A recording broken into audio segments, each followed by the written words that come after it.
All right, folks, we're recording to the cloud. My name's Rachel. I am your IVC OER librarian. I'm going to burn through some slides and then we'll have lots of room for questions. Feel free to collaboratively interrupt and ask questions as we go or put them in the chat and we'll ask them at the end. So here we go. So this is Can Students Choose What They Cannot Find? And this is actually results from a ZTC degree feasibility study. So who's talking? I am your OER librarian. I am also the ASCCC OERI Region D lead, which means I have 34 colleges within the region that report to me. I also am the IVC OER committee chair and your ZTC coordinator, and that is my email address, which I will give you again at the end. So what are we talking about? The IVC Library and the OER Committee, in partnership with Coalinga College in the Central Valley, we got a $25,000 Spark grant from the Michelson 20 Million Minds Foundation to run a ZTC degree feasibility study, really to investigate this gap between institutional implementation and student experience.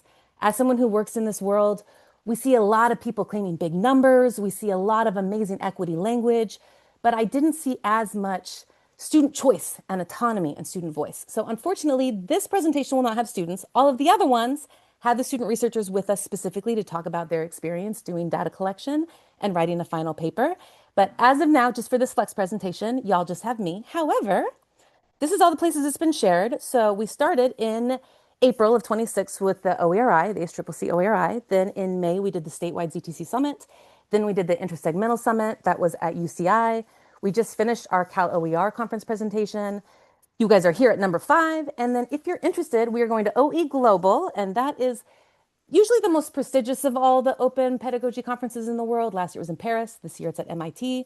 But we also have the Open Ed conference at the end of October. It's only $100 to go. It's all virtual, and it is the largest by attendance in the entire world.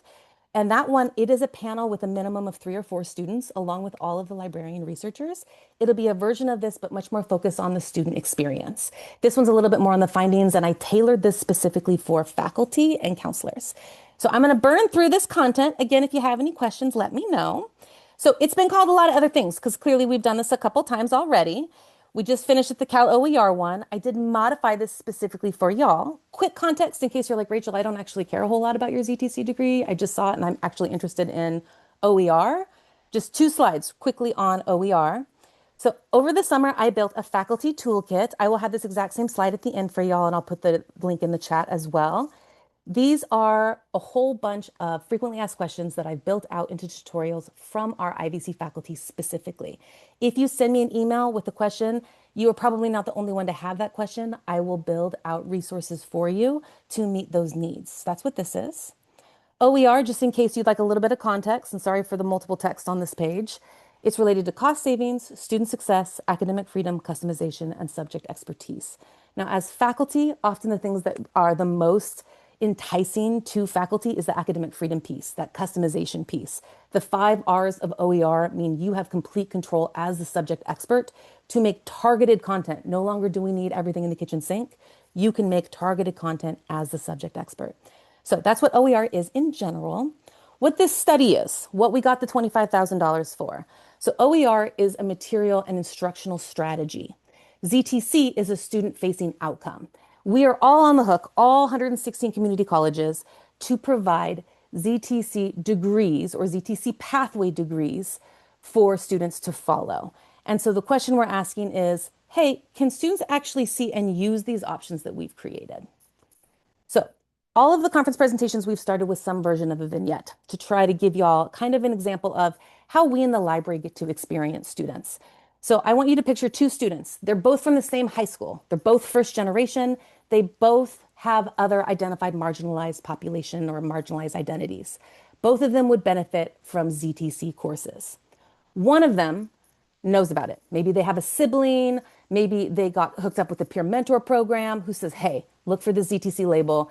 It's going to really help you out. Maybe they realize that certain programs, so for instance, at our college, we have communications, Spanish, math, psychology, they're all working on, and I know paralegal studies as well, working on ZTC pathways.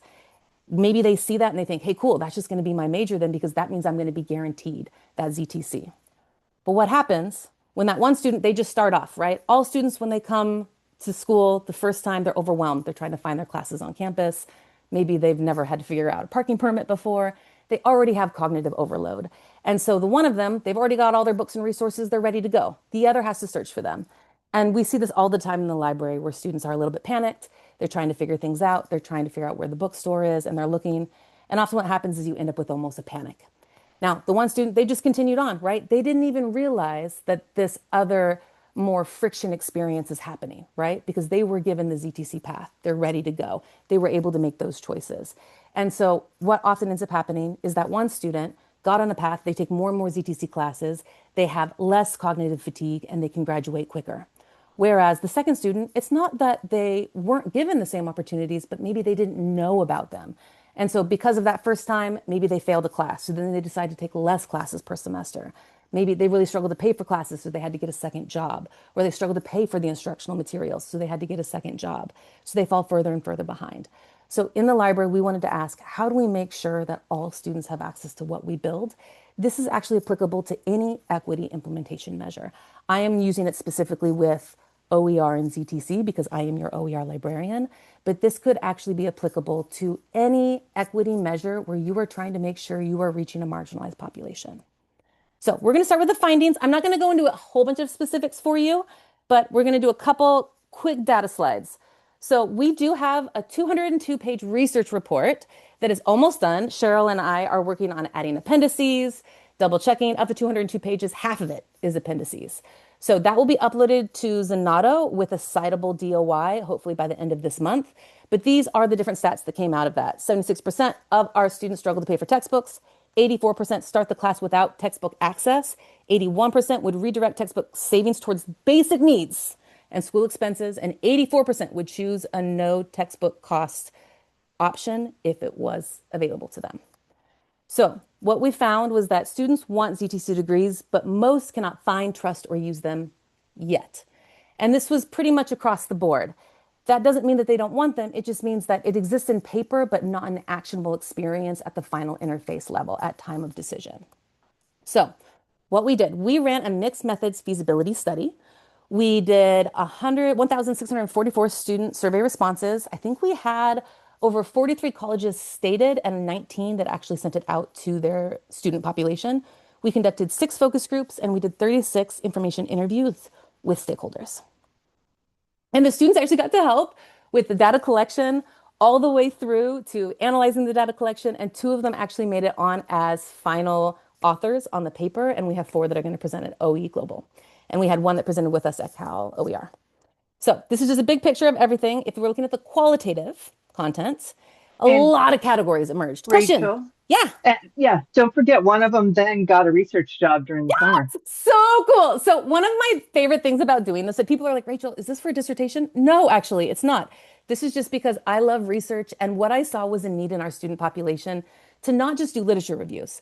They needed to understand qualitative data, quantitative data, and what it meant to gather empirical data collection, what it meant to de-identify data, what it meant to actually go through the process and the time that it takes to actually then synthesize that data and then get it to the final product. So it was a really cool thing to see. And then, yes, we did have 2 students who are publishing on our final paper that is going to a peer-reviewed journal as long as it passes. Fingers crossed on that. And then we have one that literally she got a research. She asked for a letter of recommendation. She said that she talked a lot about gathering empirical data in her interview, and she got a research job already as a junior at Cal State Fullerton. So pretty cool. So these were all. Any other questions? Okay. If you have anything else, let me know. I love that addition, Cheryl. Thank you for that. So these are the quantitative, oh my God, qualitative data that came out of the study. And it was just kind of a mess, to be quite honest. When you look at feasibility, you're really looking at directionality, not causality. And so in the front end, we started with things like navigation, interfaces. And then we had to look at demand and awareness.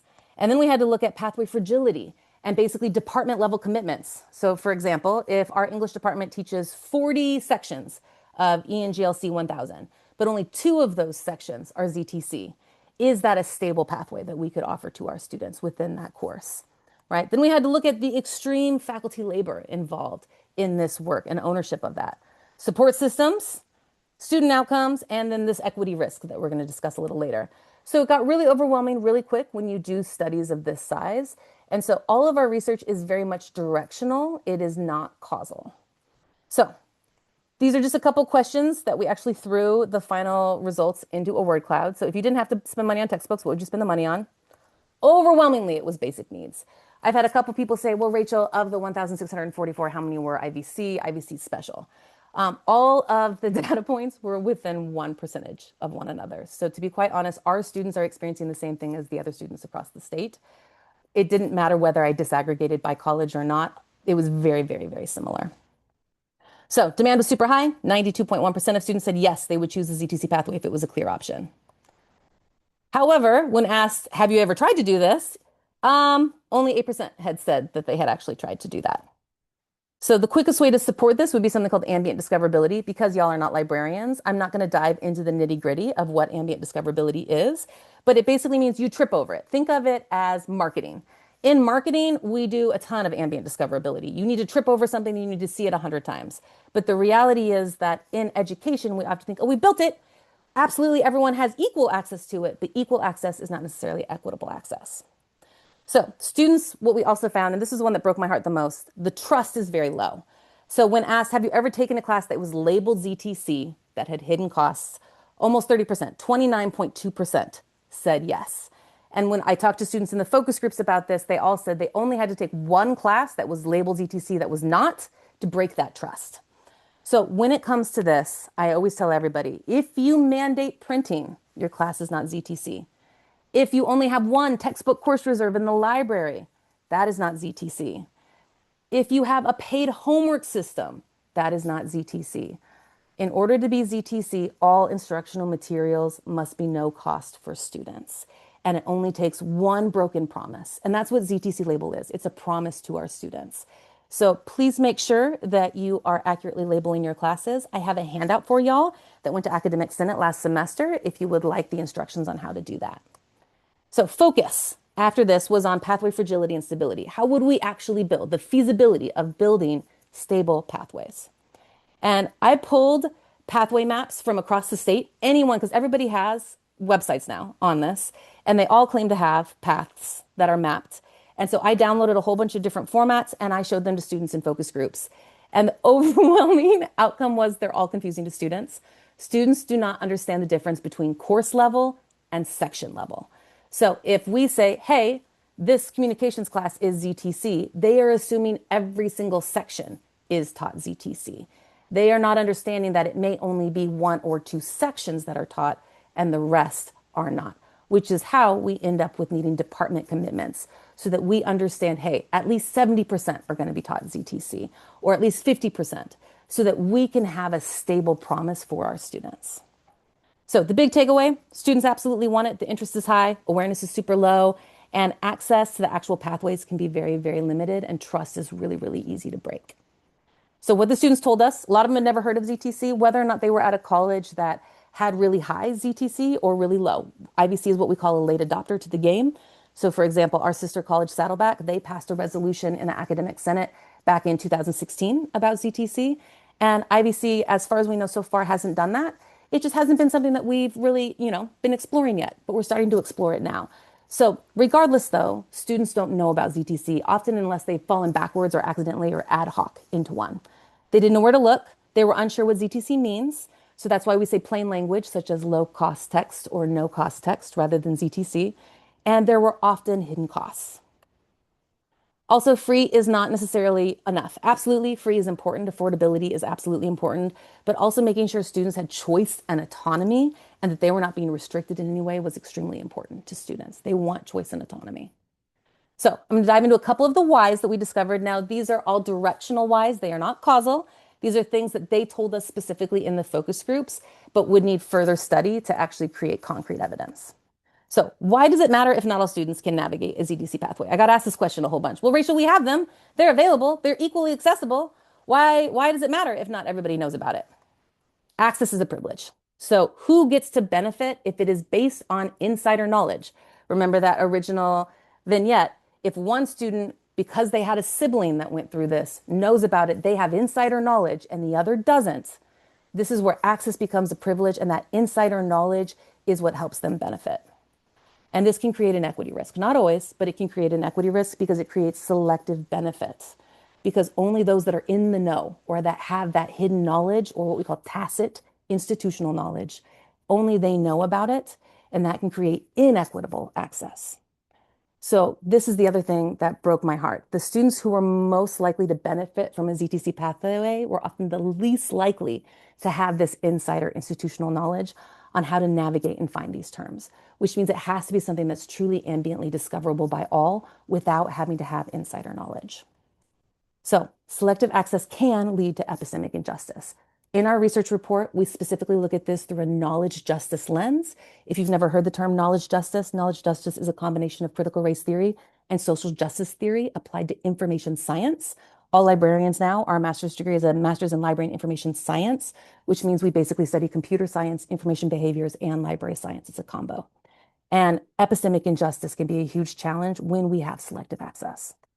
So why don't students prioritize DTC at time of registration? Again, this is what the students told us directly. To have true causation, we would need to do further follow-up studies. And even then, I think it's almost impossible to get true causation from behaviors. So priorities and a present bias were the biggest issue. You have to look at the context and what students are prioritizing at time of decision. So when it becomes too late was the number one thing. The crisis point is actually week 3 or 4 when it is attached to a homework assignment or test. I lost track of the number of the students who would say things like, well, I bought a book the very first semester and I never even opened it because everything I needed was found in the lecture notes. So I wasted that money and I never bought a textbook again. And then you hear students that say, well, I think I'm going to be able to find it for free online. And then usually the first couple weeks I'm fine. And then I try to pirate it week 2 or 3, and then I panic. And then all of a sudden it's too late. So what we're finding is that they're not prioritizing it at the time of registration. They're prioritizing it at time of use. So what might be happening, and I know this slide is super overwhelming, it is related to 2 different terms. In behavioral economics, it's related to hyperbolic discounting, and in psychology, it could be related to a present bias. So registration day of registration, the priorities for students that were identified in the focus groups and in the surveys were time of day, teacher, they love rate my professor, and then modality, they were not prioritizing textbook costs at all. Priority at week 2 was finding the classrooms. How do you use an LMS system, right? What course materials are visible? And you start to have that pressure for, oh, shoot, I'm going to need this. And now I don't have any money for it because I didn't budget for it because instead I paid for extra gas or I forgot I was going to have to buy a parking permit. So I had these other things that came up. So it's starting to become a pressure, but usually there's other costs that take priority. Week 3 and 4, this is when suddenly having the materials is essential. The lecture is no longer enough. What you're doing in class is no longer enough. You need to have access to those instructional materials to get these grades. And that's when suddenly they're like, oh no, now I need this. Oh no. So what this means is that we need to have really clear options for students to make the choice at time of decision. We need to be able to educate students at time of decision. But how do we start doing this? And this is what librarians and UX people are really good at. We build ambient discoverability. I mentioned before that in marketing, this is very common, and a lot of business is very common. It's where you go to hover over something and it explains it to you. It's teaching you about it without you having to have insider knowledge. So what we can do, and these are things that we gave to the state level. Y'all probably don't need to know all of these, but it's about ambient discoverability, stable pathways, marketing. If you don't know what an ERP or SIS system is, don't worry about it. You all have me. I am a part-time ZTC coordinator and I'm a full-time OER librarian, but you do have me here to support you in this work. We can protect and trust that trust with accurate labels. And then the more we can invest in it, the better. This is something that is very controversial, but I want y'all just to think about it. So one of the things that came out of our stakeholder interviews was a lot of faculty said, oh yeah, about 10 years ago, we had huge debates within our departments and then in the academic senate where we talked about what are our department commitments to OER and ZTC going to be? And of course, everyone has academic freedom. This is always through the lens of academic freedom, and it is always through the lens of we can't force anybody to use anything, but what commitments do people want to state? I had one college who said, hey, I don't believe that the chancellor's office definition of ZTC is strong enough. They said, unless every single course that is listed on a ZTC degree pathway has at least 70% of the sections taught ZTC, they will not claim it as a ZTC pathway. And they decided this 9 years ago. It took 2 years of debate back and forth. Some people wanted it to be 100%, some said 50%. So they decided on 70% of all sections taught within these pathways must be ZTC. Now, we have some departments on campus that are trying to go there. We have others that'll probably hit the 50% mark. We have others where we're lucky if we have one faculty who wants to teach it. So we are not at this level yet, but this is something that is a practice across the state. Ultimate goal is student trust and transparency. How we build stable, trustworthy pathways to really encourage student autonomy is what's important here. So these were the KPIs from the grant itself. We have a research report with all data tables and charts that theoretically will be uploaded. Ideally, we were hoping by the end of this week, but it'll probably be the end of this month. We have an empirical research article that is being submitted that hopefully, as long as it passes peer review, will come out in 2027. We have a maturity model and rubric that is already being used at a couple different colleges. And we have an institutional checklist for ZTC coordinators. And then screenshots and wireframes of how you could actually build ambient discoverability into these interfaces. And again, I'm using ZTC as the example, but this would be applicable to any equity measure where you are trying to make sure that you equitably reach every person in that student population. Because again, if only some students know about it, this is where you get that challenge. This is just a thing to the actual maturity model, and I can put a link to the chat in that at the end. So this is a question, I'm not gonna spend a ton of time on this, but with the maturity model, people say, does it have to be sequential, simultaneous? Where's IVC compared to other colleges? The reality is every college is approaching this differently. Every college is unique. We are definitely not at the forefront of this, but we are also not trailing way, way behind. In general, it's a wheel, and you'll notice number 3 goes back because often what happened is we start with trust and label integrity. We do section level accuracy. We go to system integration and we go, oh no, we have course level, we don't have section level, and then we have to go back. We try to do all things at once. We try to do it sequentially. We're all doing the best we can with the knowledge that we have. And because so much of this is based on faculty choice and autonomy, it's going to look very different at every single college and very different even within every single department. And again, this is just the link to the maturity model. So the ultimate goal is not ZTC on paper. The ultimate goal is student-ready ZTC access. This is something students have said they want. This is something that will help students with access. If you would like to know the success metrics of OER, I have so many beautiful peer-reviewed articles now. Qualitative, quantitative, mixed methods, longitudinal studies. You want to look at grade point averages being almost 3/4 of a grade higher. You want to look at persistence and retention. You want to look at a lower DWF rate. All of those have now been studied with OER. And so there's lots of really cool student success research coming out on this that far supersedes just cost savings for students. But the ultimate goal is we need to think about our end user, which is our students. Can they find it? Can they trust it? Can they plan with it? And can they complete it?